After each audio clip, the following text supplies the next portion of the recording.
ce petit échange en ligne, en fait, s'inscrit dans les formations auxquelles vous avez potentiellement assisté ou auxquelles vous allez assister dans les prochains mois sur la conduite et la valorisation des trognes.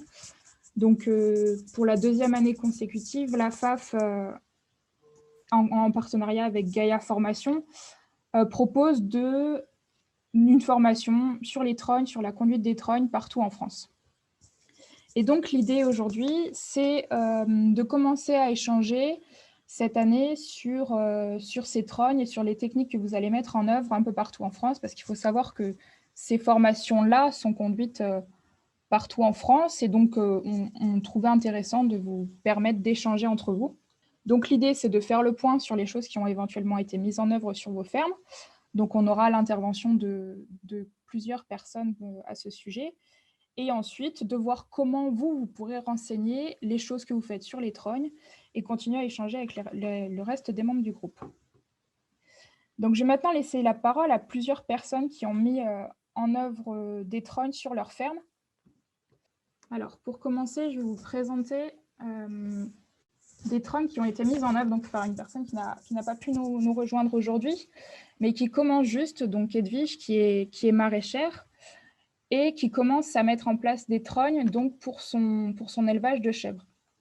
Donc ici, on a des trognes de frêne qu'elle a commencé à tailler l'année dernière et qui commence à produire. Et l'objectif, c'est progressivement d'augmenter l'élevage de chèvres et ensuite de complémenter en fait l'aliment pour les chèvres. Donc ensuite, je viens de voir qu'on avait Sébastien qui nous avait rejoint. Et donc Sébastien, lui, pour le coup, a fait plusieurs publications. Donc, Sébastien, si vous avez la possibilité de réactiver votre micro, je vais vous laisser prendre la parole. Donc, j'ai sélectionné 3 publications. Donc, la première sur des trognes de charme et d'érable champêtre. Je vous laisse en parler. Oui, bonjour.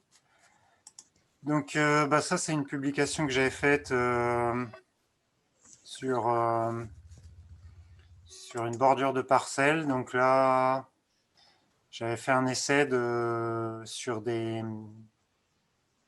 différentes espèces. Donc, il y a du charme, de l'érable champêtre et un peu de frêne.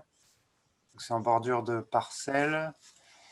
Bah oui, mais je peux pas. J'ai repris quelques photos ce matin, mais donc là c'est des gros arbres, donc du coup le diamètre il fait 25-30, donc c'est un peu trop gros pour.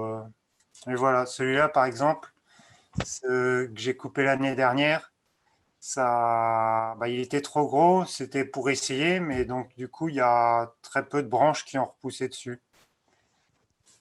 Et donc, sur des troncs plus jeunes, en fait, ce que vous expliquez, c'est qu'il y aurait plus de chances de... Donc sur des troncs plus jeunes, oui, il y a plus de repousse que Okay. celui-là. J'ai été faire une photo ce matin, mais j'ai pas eu le temps de la mettre. Bon, c'est pas un problème à la limite. Là, tous les participants, vous avez normalement été ajoutés au groupe Trogne. Donc, Sébastien, si par la suite vous avez envie de poster cette publication, on pourra la voir à ce moment-là. Oui. Donc ça, c'était, il y avait du charme et de l'érable. Hein. Donc ça, oui, ce tronc-là, c'est un érable champêtre.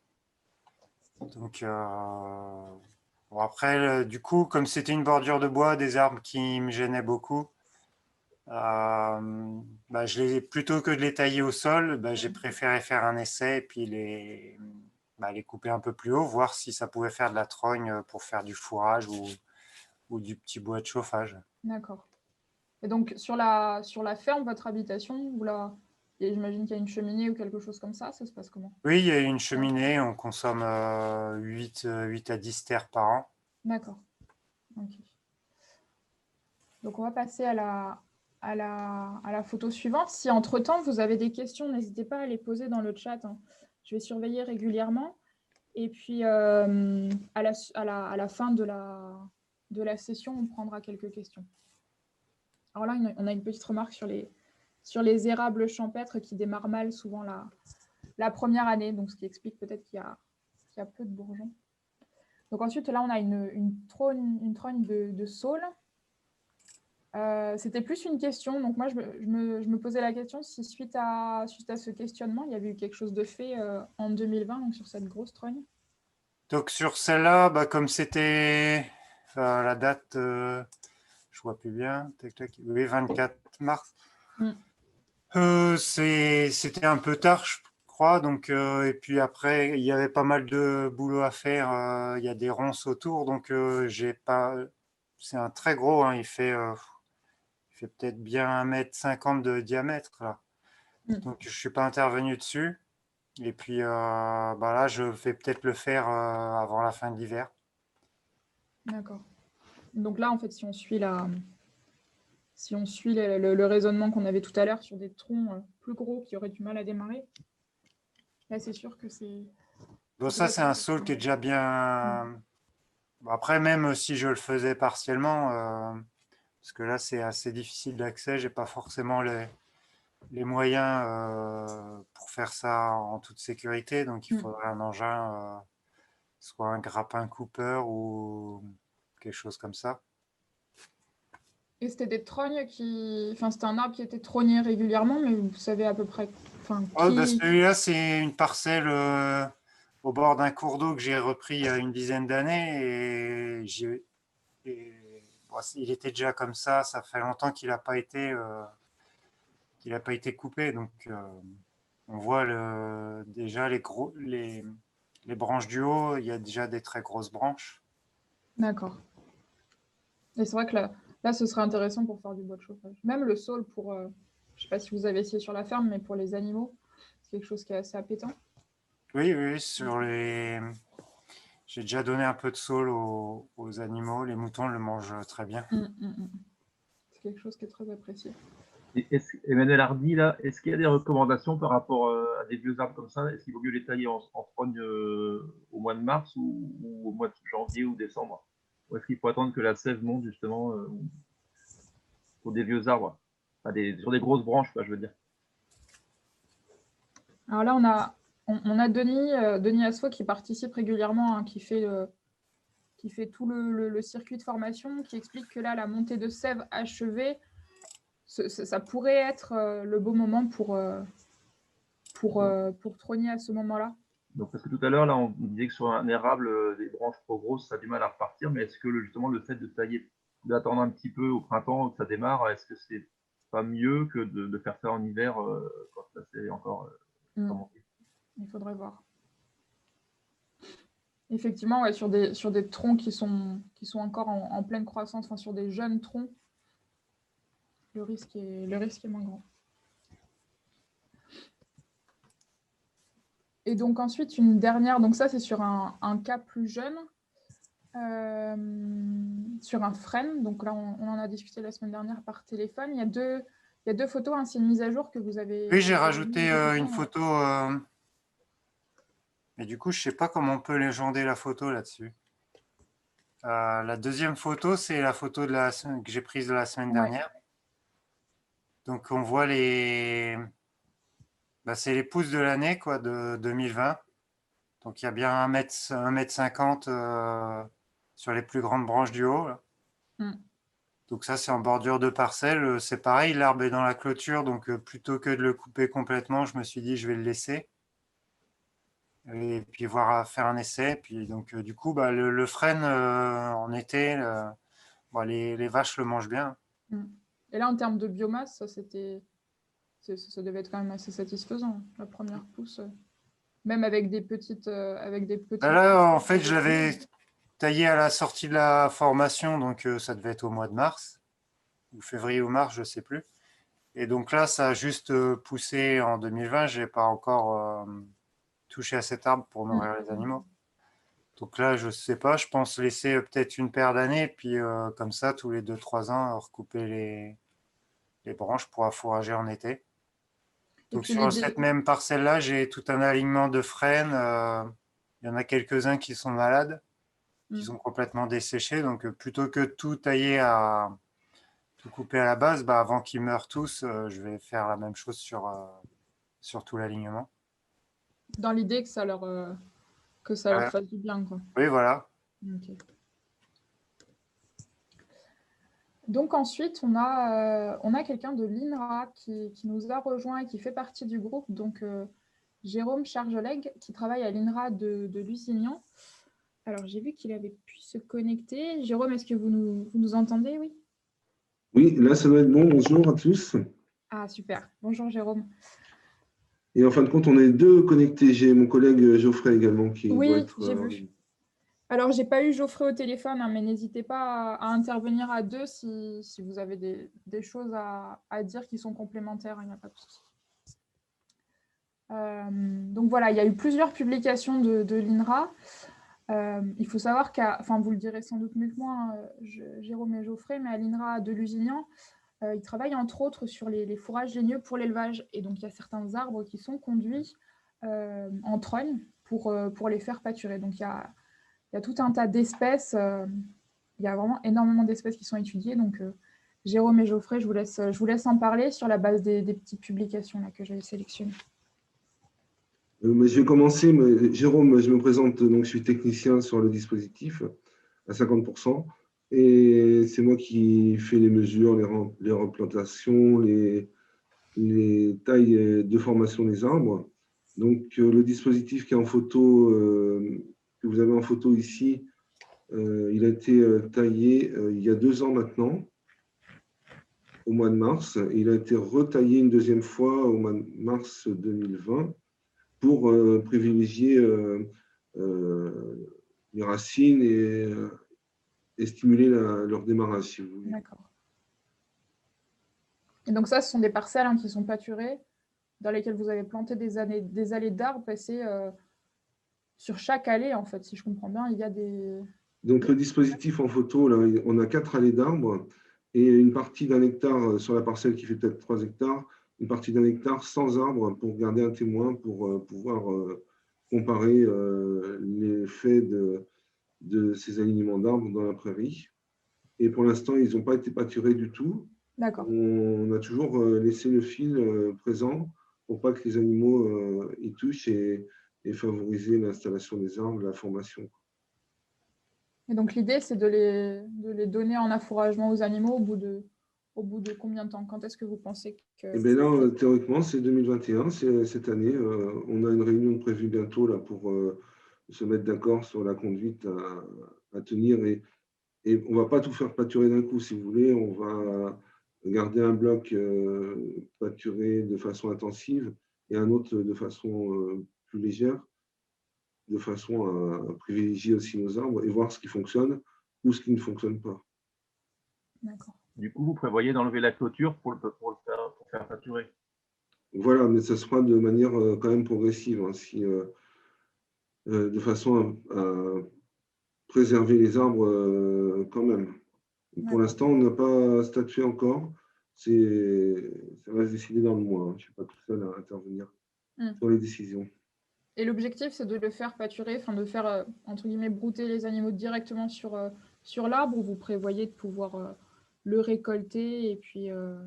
Non, c'est uniquement un pâturage au champ. Donc, on serait plutôt sur un pâturage d'automne et voir sur la partie plus intensive, peut-être deux pâturages, un pâturage à la fin du printemps, début de l'été, et puis plus intense à la fin de l'été. Ces expériences-là, donc Emmanuel Hardy, moi je fais l'éleveur de chèvres, je trouve ça intéressant, mais avec une chèvre, c'est d'enlever un fil devant les arbres, ça me paraît dangereux quand même.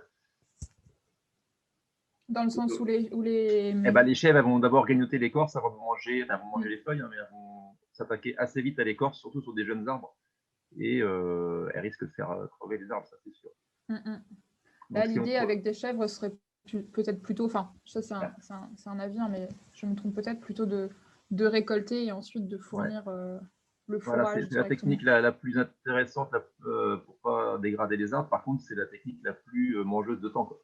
Ah oui, oui, c'est évident. Donc, c'est vrai qu'idéalement, ça serait de faire pâturer les arbres directement, mais ou alors, moi, je me dis mettre un fil au plus proche, donc faire des trognes peut-être à 1 mètre de hauteur, 1m50 de hauteur, enfin 1 mètre de hauteur pour pouvoir mettre un fil au pied. Mais du coup, ça veut dire dégager toutes les branches au pied avant et faire sa clôture après, quoi.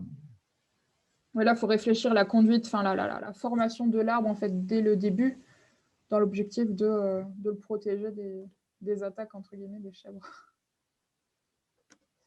Ok. Et de la même façon, pour les vaches, on a prévu de remettre les fils si nécessaire. On ne va pas les laisser en pâturage ouvert en permanence, hein. Sinon, ça menacerait la pérennité des arbres. Et vous voyez sur le dispositif, on a quelques arbres qui sont conduits en roger, qui permettent de délimiter les alignements. On a 4 espèces sur ce dispositif: l'aulne de Corse, l'orme mutèce, pardon, le frêne et l'aulne de Corse. D'accord. Oui, puis ce que vous dites pas aussi, c'est que par rapport au OG, l'intérêt aussi, c'est d'apporter de l'ombre l'été quand il fait chaud. Voilà, ouais, c'est le but de cela. Ouais. Alors, on peut passer ensuite à une autre publication. Donc ici, c'est une haie plessée cette fois-ci, donc c'est conduit beaucoup plus bas. Il me semble qu'il y avait des photos. Donc ça, c'est quand ça a été plessé, hein. Et on verra ensuite ce que ça donne par la suite. Donc ça, c'est toujours c'est dans un autre dispositif, hein, des haies qui ont été... Oui, on a 7 ou 8 dispositifs différents sur des parcelles différentes. Et là, on était sur une parcelle hydromorphe, donc on a implanté uniquement des saules. Donc, il y a une collection de 10 saules différents, dont des ports arbustifs plus ou moins hauts. Et en mars 2020, ils ont tous été plessés, avec l'aide de Dominique Mention, qui est venu intervenir nous donner ses conseils. Et vous voyez là, c'était le jour du chantier, la première photo. Et la photo qu'on a vue précédemment, c'était cet été, la repousse. Donc c'est vrai qu'on pourrait se dire, là, avoir les dégâts, entre guillemets, sur la haie, on pourrait se dire il y a eu des dégâts ou il y a eu des échecs, hein, mais vous me disiez au téléphone que sur la haie, finalement, tout avait repris correctement. Oui, hormis quelques arbres qui étaient déjà faibles d'avance. On a une espèce, c'est le saule fragile, qui se prête un peu moins bien au plessage. Sinon, on a des très bons résultats sur les autres, avec des repousses sur le tronc plessé et aussi au niveau du collet, à l'endroit où on a fait la charnière de cassure. Donc, on a des très bons résultats. Oui. Par contre, on n'a pas mis les vaches encore. Oui. Vous voyez, on était dans la rotation, on était en sorgho cette année. Donc, on arrive en prairie l'an prochain. Donc, l'objectif, c'est d'enlever le fil et de les faire pâturer dès l'an prochain. D'accord. Et quand vous faites pâturer comme ça, donc c'est en complément de la ration, hein, j'imagine, mais est-ce que vous arrivez à quantifier globalement ce que les vaches ingèrent, hein, c'est toujours la question. Donc pour l'instant, alors je ne sais pas si Geoffrey en ligne, s'il peut répondre. C'est les objectifs qu'on se fixe. Et pour l'instant, on n'a pas quantifié la quantité de biomasse produite. Mais c'est juste un apport complémentaire. Je ne sais pas si vous m'entendez. Oui. Ouais. Bonjour à tous déjà. Donc oui, pour l'instant, on n'a pas encore de mesures d'ingestion, etc. Donc c'est vraiment l'objectif des études de ce printemps et cet été. Donc voilà, on n'a vraiment pas d'infos, donc ça va vraiment être des heures d'observation sur le terrain. Et voilà, et j'ai des résultats dans un an, on devrait normalement avoir nos premiers résultats. D'accord. À savoir que l'INRA a produit aussi une grosse base de données là, sur les valeurs alimentaires de, je crois, plus d'une quarantaine d'espèces, hein, d'arbres, de lianes, d'arbustes, et puis il y a aussi quelques herbacées pour comparer. Donc, c'est des données que l'INRA nous a partagées il y a quelques temps et qu'on peut vous partager également. Oui, c'est ça. Ouais. C'est des données qui sont vraiment libres d'accès et utilisables par tout le monde sans aucun souci. Et puis qui sont, pour des données, entre guillemets, scientifiques, totalement compréhensibles. Et donc, finalement, alors je ne sais pas si elle est connectée, Jordan Ancelin du PNR du Marais Poitevin. Oui. Pour finir, j'avais sélectionné cette publication également parce que ça donne un petit peu de perspective en fait, aux trognes dans ce territoire-là. Donc, oui. Jordan, je vous laisse expliquer ce qui se fait là. Ouais. Alors, juste pour resituer, moi je suis la paysagiste du parc naturel régional du Marais Poitevin et je suis en charge d'un programme de plantation, de renouvellement de la trame arborée. On a estimé à 400 000 frênes têtards sur le Marais Poitevin. Et avec la Calarose qui est arrivée dans le Marais depuis fin 2016, on est très inquiet pour ces alignements et pour les modifications du paysage qui vont être engendrées par tout ça. Donc on propose à tous les propriétaires fonciers, qu'ils soient privés ou publics, un programme de plantation et de diversification des essences en fait. L'idée étant voilà, de diversifier la palette végétale pour plus être uniquement sur le frêne comme c'est le cas aujourd'hui. Aujourd'hui, on a 97% de frêne quasiment dans le Marais. Donc, on va venir travailler avec des essences qui poussent déjà dans le Marais, mais qui ne sont pas nécessairement exploitées, et surtout pas en tétard. Donc, avec le chêne pédonculé, l'orme qu'on replante en résistant, le saule, le peuplier noir, et puis l'érable et le charme. Érable champêtre et charme commun. Parmi ceux-ci, hein, la liste n'est pas fermée, mais voilà, c'est les 6 essences principales sur lesquelles on communique. Et notre objectif jusqu'ici était de replanter 2000 arbres par an, et on passe cette année à 5000. On a besoin de monter en puissance face à la Calarose, qui est quand même assez agressive et qui a déjà des impacts sur nos paysages. Voilà, donc on finance l'intégralité des plantations, la fourniture, la prestation de plantation avec des chantiers d'insertion. Et on va jusqu'à l'entretien la première année pour qu'ensuite les propriétaires récupèrent vraiment un chantier qui soit le plus nickel possible, et on continue à les accompagner après sur du long terme, notamment moi par la visite des chantiers à N+3, à N+6, le remplacement des plans quand c'est nécessaire. Et puis, on va jusqu'à former les propriétaires sur les gestes de taille, notamment. C'est quelque chose qu'on faisait pas plus tard que vendredi. On avait une vingtaine de personnes qui étaient présentes sur un stage de formation à l'émondage des têtards. Parce que certains ont pu apprendre ces gestes-là avec leur père ou leur grand-père, mais ce n'est pas le cas de tout le monde. On a beaucoup de nouveaux arrivants dans le Marais aussi, hein, des gens qui sont amoureux du Marais, on va dire, et qui souhaitent apprendre ces gestes-là. Donc du coup, voilà, on essaye de faire un programme de façon qui prenne en jeu toutes ces dimensions-là, pour que petit à petit, on puisse arriver à une modification la plus douce possible du paysage. On sait bien qu'on ne préservera pas tous nos alignements de têtards, c'est pas l'idée. Et puis on a des frênes qui ont aujourd'hui 150 ans, donc voilà, avant que nos petites pousses aient cette taille-là, on sait bien qu'il va falloir du temps, mais en tout cas que la transition soit la plus douce possible et qu'on ait des solutions à apporter aussi face aux maraîchers qui nous ont collectivement affirmé leur attachement au tétard. Il y a eu une réflexion en 2014-2015 quand on voyait bien que la maladie allait arriver. On a réinterrogé à ce moment-là la pratique de l'arbre tétard en disant bon, voilà, on sait que c'est contraignant, on sait qu'il y a peut-être moins de gens qui le font qu'avant, le bois de chauffage, est-ce que ça va perdurer, est-ce qu'il ne serait pas l'occasion de tourner une page et de dire voilà, on a fait du tétard dans le Marais pendant 150-200 ans, et est-ce qu'aujourd'hui on n'irait pas vers une autre forme, pourquoi pas une forme bocagère? Et là, tous les acteurs, les habitants et vraiment tous les acteurs du Marais nous ont dit collectivement, non, le Marais, c'est le tétard, c'est vraiment cette forme-là qu'on souhaite préserver.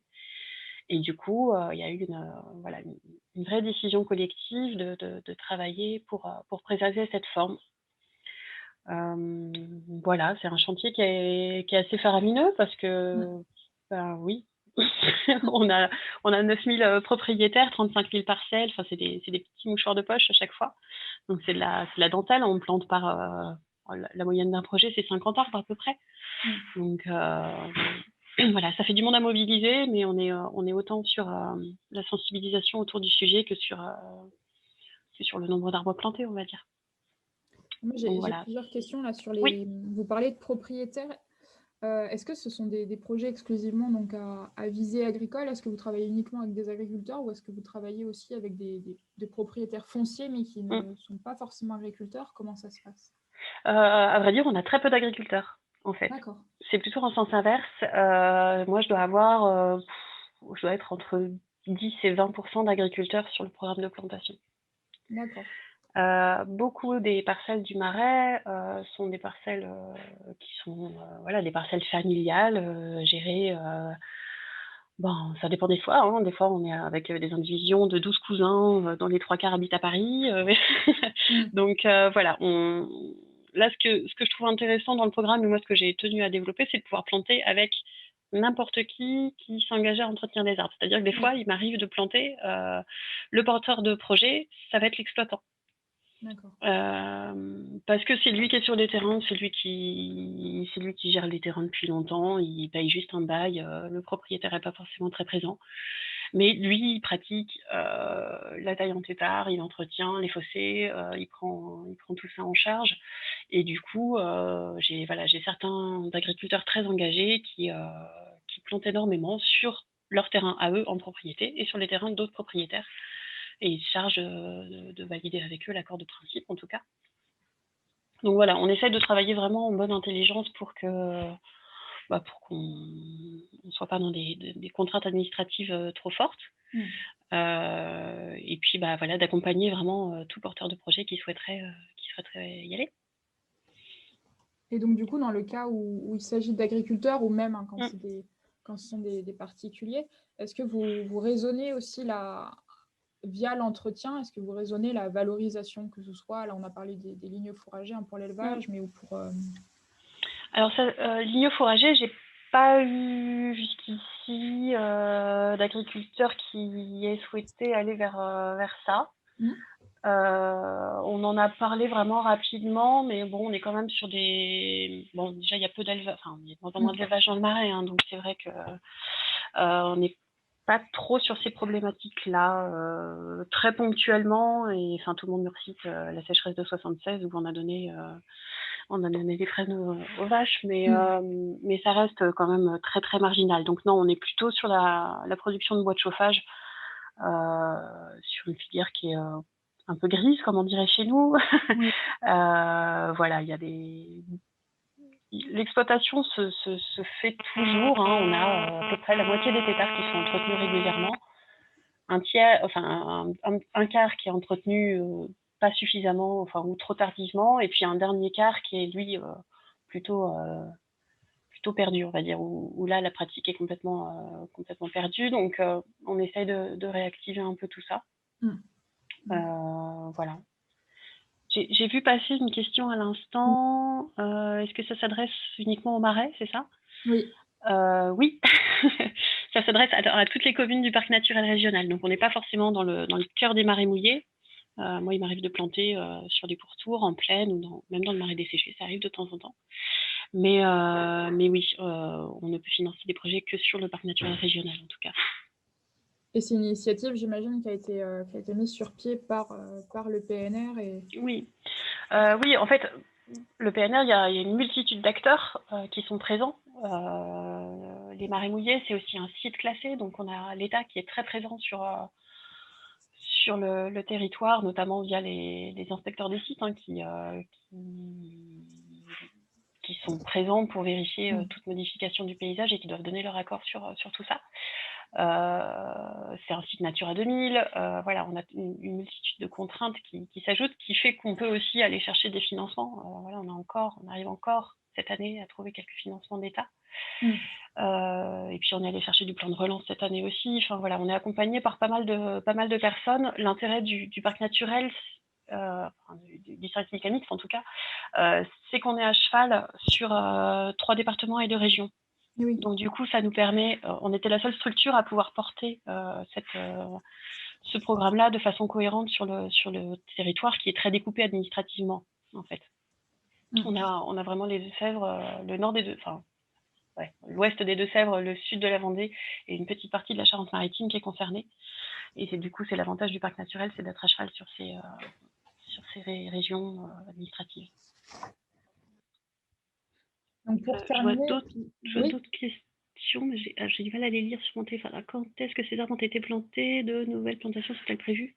Alors, les arbres que vous voyez sur la photo ont dû être plantés en 2017 ou 2018, quelque chose comme ça. Là, on plantait encore des grands plants. On était sur les premières années de plantation. On plantait du grand baliveau.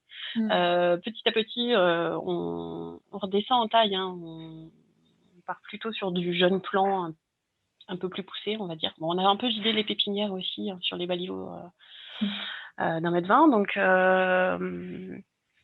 Donc voilà, on est bien sûr, le programme se poursuit. Je vous disais qu'il augmente en capacité.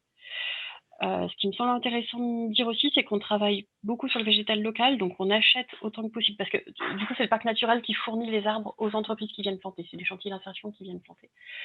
Moi, je gère l'approvisionnement des plantations. J'achète autant que possible je vous disais, en végétal local quand on le peut, mais on va aussi sur la production d'arbres nous-mêmes, c'est-à-dire qu'on va récolter notamment ce qui est glands de chêne et graines d'érable dans le Marais.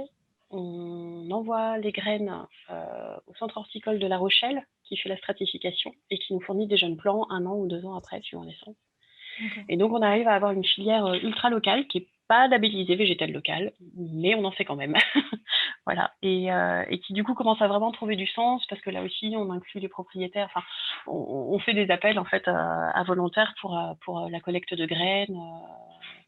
Et puis, du coup, avoir voilà, le fonctionnement avec le centre horticole de La Rochelle qui fait des plants. Ensuite, on fait grandir les plants dans une pépinière sur un de nos chantiers d'insertion à côté de Niort. Enfin, voilà, on est vraiment dans une logique de mutualisation auprès des différents acteurs et ça commence à vraiment prendre forme et c'est assez, voilà, ça devient vraiment, ça prend toute sa logique et tout son sens, quoi. Et donc j'imagine que miser comme ça sur la ressource locale, ça a du sens, mais c'est aussi gage de réussite, entre guillemets. Oui, bien sûr. Nous, il y a notamment le fait qu'on est un des derniers territoires à planter du chêne pédonculé, par exemple. Les collecteurs en récupèrent très peu parce que du coup, on sait qu'avec le réchauffement climatique, cette essence-là, elle va être amenée à fortement évoluer. Nous, on prend le pari quand même que le Marais continuera à avoir un petit peu d'eau de temps en temps. Même si on sait que, voilà, sur les bordures, on va travailler plutôt avec du chêne pubescent. Le chêne pédonculé, voilà, on le maintient encore parce que, ne serait-ce que l'année dernière, on a eu 4 mois d'inondation pleine. Donc heureusement qu'on avait les chênes pour sortir de l'eau parce qu'ils sont plutôt bien plus. Donc effectivement, voilà, on va collecter les chênes, les glands directement dans le Marais, là où ils poussent parfaitement bien sur des terrains tourbeux. Ça fonctionne plutôt très très bien avec cette essence-là. L'érable, pareil, on a des très bonnes reprises. C'est un poil plus compliqué avec le peuplier noir. On apprend aussi sur ces essences-là qu'on maîtrise un petit peu moins. En tout cas, sur la reprise, là, c'est vrai que sur des terrains argileux, on a plus de mal. Voilà, on apprend nous aussi à connaître ces essences-là parce que c'est vrai que pour les maraîchins, c'était le frêne, uniquement le frêne. Donc voilà, c'est un apprentissage collectif sur la diversification des essences et c'est ça qui est intéressant. On commence à avoir 4 ans de recul maintenant sur le programme de plantation.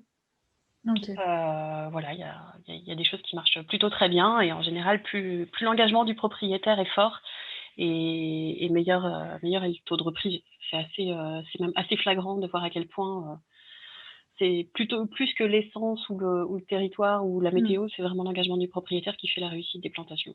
Ça, c'est quelque chose qu'on dit peut-être pas assez, mais la construction du projet en accord avec les besoins du propriétaire, qu'il soit agriculteur ou pas, mais en accord avec sa vision des choses, c'est sans doute gage de réussite aussi du projet. Oui, bien sûr. Très bien. Bah, écoutez, si vous avez le temps de nous partager de nouvelles photos de ces plantations, c'est valable aussi pour les intervenants qui ont pris la parole juste avant. N'hésitez pas, hein, c'est toujours intéressant. C'est des choses qui se font sur le temps long, mais c'est toujours intéressant de voir l'évolution des plantations ou l'évolution des coupes qu'il y a pu avoir. Donc pour ceux qui n'ont pas encore eu l'occasion de publier sur ce réseau qu'on utilise aujourd'hui là par rapport au Trogne, je vais vous faire une rapide un espèce de petit tutoriel pour vous présenter comment fonctionne ce réseau et puis dans quoi il s'inscrit aussi plus globalement. Donc, c'est une application qui s'appelle Landfile. C'est disponible sur web. Donc là, je vais vous présenter sur web, mais c'est aussi possible de l'utiliser sur smartphone, donc que ce soit des Apple ou des Android. Hein. L'utilisation est sensiblement la même. C'est une ergonomie qui a été adaptée. Et donc, sur cette application, on a développé un groupe d'échange qui s'appelle donc Trogne Dominique Mention, donc, qui est ouvert à tous les stagiaires de la formation qui a eu lieu l'année dernière sur les trognes et qui est en cours en ce moment. Et donc, ça vous permet en fait de partager tout ce qui a été fait là l'année dernière sur les trognes par les personnes qui ont participé aux formations, d'échanger, de poser des questions aussi, hein, parce qu'on a beaucoup de personnes qui disent « mais moi, je ne veux pas publier parce que je ne fais pas encore grand-chose, parce que je n'ai pas de réussite. » C'est un groupe qui est très bienveillant et l'objectif, hein, ce n'est pas de partager uniquement que des réussites, mais aussi des échecs ou des questionnements, parce que ça peut servir à l'ensemble du groupe. Et donc, rapidement, pour faire une publication sur ce groupe-là, il vous suffit de cliquer donc, sur « Nouvelle publication ». Et donc, ensuite, on a une interface qui a été construite avec les besoins du groupe à l'origine. Donc ici, vous choisissez « Publier en tant que », vous choisissez la ferme donc, sur laquelle vous travaillez. Donc, pour les personnes qui sont impliquées dans la recherche ou sur des PNR, des choses comme ça, c'est aussi une page qui fait office d'une ferme, hein, mais sans forcément avec le nom d'une ferme. Vous choisissez le groupe sur lequel vous voulez publier. Donc là, c'est assez important, puisque ça va conditionner les données ensuite que vous pouvez rentrer. Si vous ne choisissez pas ce groupe-là en particulier, le formulaire ne sera pas adapté au Trogne, en fait. Ici, là, il vous suffit d'enregistrer des photos. Donc, sur téléphone, c'est la même chose. Hein. Vous pouvez publier les photos que vous avez prises avec votre téléphone. Vous pouvez antidater la publication. Si, par exemple, vous faites une taille, vous prenez une photo et qu'il n'y a pas le temps de la publier directement, vous pouvez l'antidater sans limite de temps. Ensuite, vous pouvez référencer ici vos parcelles. Donc là, on a une parcelle qui s'appelle Suivi Agro 2020, c'est des choses particulières, mais vous pouvez référencer les parcelles de manière à voir l'évolution en particulier d'une trogne ou d'une parcelle ou d'un alignement. Par exemple, Sébastien l'avait très bien fait, il me semble, ici, par exemple. Donc là, bon, c'est sur la trogne qui est assez âgée, mais ici, en bordure, on peut comme ça retrouver et avoir un historique de ce qui se fait sur une même parcelle. Et ensuite, il vous suffit ici de cliquer là et de renseigner ces différents champs. Donc, pour l'instant, c'est surtout des données descriptives, histoire de voir ce qui se fait sur le terrain et puis d'échanger sur une base assez succincte. Vous pouvez également mettre des commentaires en dessous. Et ensuite, il vous suffit de valider. Et donc ça, c'est partagé avec le reste du groupe. Donc vous pouvez également, il y a des modalités où vous pouvez partager uniquement pour votre ferme, si vous avez envie de l'utiliser un peu en fonction de carnet de ferme.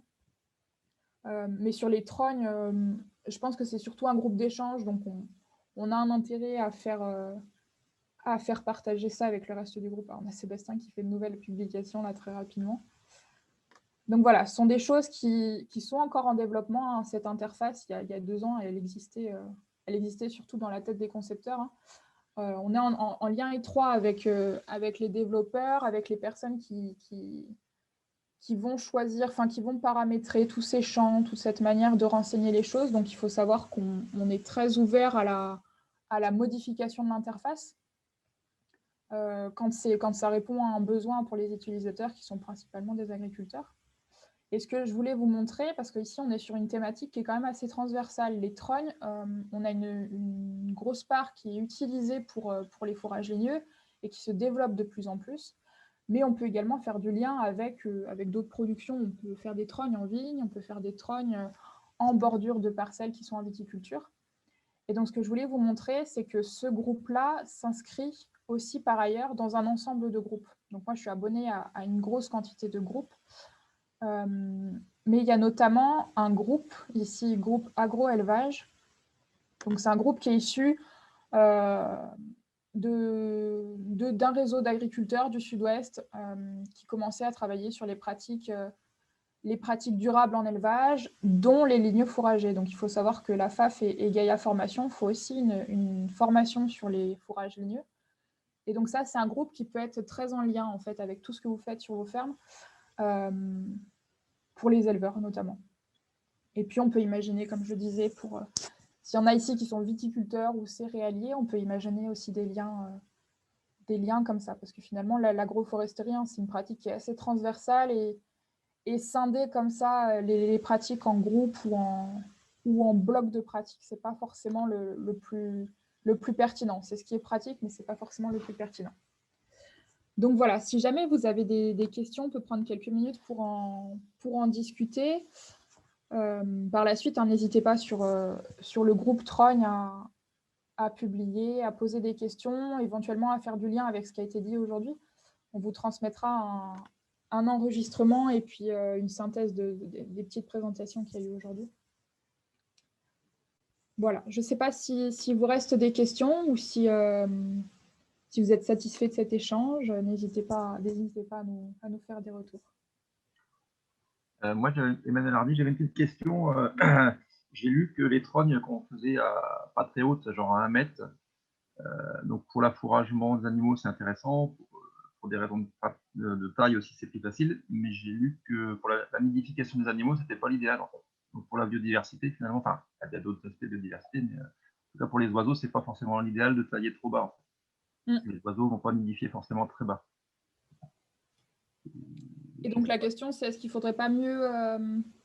Du coup, la question, c'est de se dire que quand on a un objectif avec la trogne, en fait, on ne peut peut-être pas forcément concilier tous les objectifs. Quoi. Si c'est biodiversité, on taillera d'une certaine façon. Si c'est affouragement des animaux, on taillera peut-être d'une autre. Si c'est voilà. L'idée là, c'est peut-être aussi, alors bon, ça se fait progressivement, mais de diversifier les formes. Les formes. Et voilà, de diversifier les trognes parce que on peut imaginer des choses plus hautes et aussi des choses assez basses ou intercaler. Là, on a la proposition intercaler une trogne haute avec une trogne plus basse. Je me suis intéressé aux trognes basses en fait parce que j'ai des arbres qui commencent à être sympas, mais sous les fils téléphoniques. D'accord. Et avec le passage de la fibre optique, on est obligé de tailler. Et donc voilà, je voulais faire des trognes basses, mais bon voilà, tant pis pour les oiseaux. Là, je vais être obligé de tailler bas. Tout dépend de la conduite, mais comme dans tous les systèmes, finalement, c'est un peu la... Moi, je voulais tester du plissage, justement, du plissage. Alors, j'ai un chêne qui fait 20 cm de diamètre déjà, mais qui passe quasiment dans l'alignement du fil. Donc, je voulais essayer de le plisser pour voir ce que ça donne. Écoutez, je pense qu'on n'a pas de règles très, très tranchées sur ces conduites. N'hésitez pas à tester les choses ou à poser des questions juste avant. À plusieurs comme ça qui ont testé les mêmes techniques ou qui ont suivi des formations complémentaires, on pourra prendre le temps d'échanger. Okay. Alors là, on a Denis qui nous dit le plissage aérien sur les trognes pour l'édification. Il nous mettra des photos. Oui, Denis, n'hésite pas du coup. Ça peut être super intéressant. Du plissage en fait qui se ferait plus haut que ce qu'on peut voir d'habitude en fait. Très bien. Écoutez, si personne n'a d'autres questions, je pense qu'on va mettre un terme à cette Bonjour, échange. Moi j'aurais une question aussi, c'est sur le matériel, parce que j'ai acheté un petit truc pour couper les branches et ça ne marche pas super bien, donc je voulais savoir s'il y avait moyen d'avoir un peu plus d'infos sur le matériel. Alors, est-ce qu'on a des personnes qui ont déjà fait des trognes, là, qui auraient des conseils à donner à Isabelle sur le matériel? Oui, c'est Esteban, le collègue de Claire Stickland. Je suis inscrit en individuel. La canne à élaguer thermique style, c'est très efficace, soit sur batterie électrique ou à moteur classique, après les plus lourdes. Mais les cannes à élaguer sont vraiment très efficaces, ou des toutes petites tronçonneuses. Je déconseille les tronçonneuses d'élagueur, car il y a le risque de se couper la main avec, car on la tient une seule main, en fait. Et si on tient le branche de l'autre main, du coup, il y a un risque. Et il faut porter des manchettes de sécurité sinon. Mais autrement, vraiment des tronçonneuses ou des scies japonaises, en fait. Pour des toutes petites trognes, quand c'est pour les fabriquer ou pour les élaguer, une scie japonaise, c'est vraiment très efficace. Voilà. Et alors, dans la discussion, j'ai vu qu'on avait une nouvelle remarque. Que je n'arrive pas à ouvrir. Ok. Est-ce qu'on a de nouvelles questions éventuellement? N'hésitez pas à activer vos micros, on est en petit groupe, donc ce sera peut-être plus simple pour vous tous. Hein.